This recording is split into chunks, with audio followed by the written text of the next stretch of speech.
Now I done grew around some people living their life in bottles. Granddaddy had the golden flask, back dope every day in Chicago. Some people like the way it feels, some people want to kill their sorrow. Bonjour et bienvenue sur History BD, je suis Sandrine et aujourd'hui on se retrouve pour le tome 9 du marathon de Lucky Luke. Je vous présente Des rails sur la prairie, album sorti en 1957 et ce tome est une petite révolution à lui tout seul, sorti en double édition comme pour le tome 7 du marathon, l'élixir du docteur Doxey. Donc il est sorti en version souple pour l'édition belge et en version cartonnée pour l'édition française. Alors oui, cet album est une petite révolution car c'est le premier album avec une histoire complète, enfin, de 46 pages, mais surtout l'arrivée d'un autre grand maître de la BD, Monsieur René Goscinny.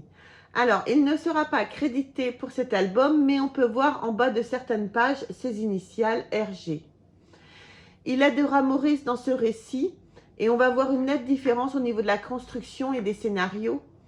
C'est surtout le début du duo mythique Maurice Goscinny, tout comme un autre duo mythique que l'on retrouvera dans d'autres vidéos, Uderzo Goscinny, qui ont donné naissance à un petit Gaulois, Astérix, que vous connaissez, j'espère certainement.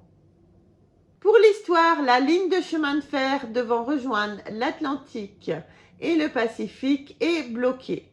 Le président de la Transcontinentale donne les pleins pouvoirs à Lucky Luke pour mener à bien ce chantier. Mais un autre haut placé de la Transcontinentale, pour des raisons financières, ne veut pas que ce projet aboutisse.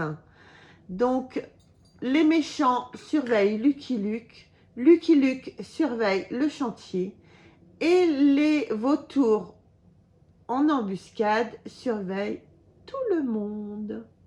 Le coin des collectionneurs maintenant. L'album qui vous est présenté est l'édition originale cartonnée française.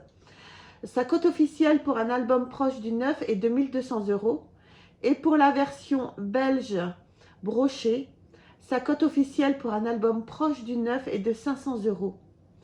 Pour les rééditions, la version belge de 1963 et pour la version française de 1964, la cote sont de 80 € les deux. Mais je viens de voir une vente aux enchères où les rééditions sont parties bien au-dessus des cotes. Voilà, c'est fini pour le tome 9 du marathon de Lucky Luke. On se retrouve demain pour le tome 10. Je vous embrasse et je vous dis à bientôt. Bye.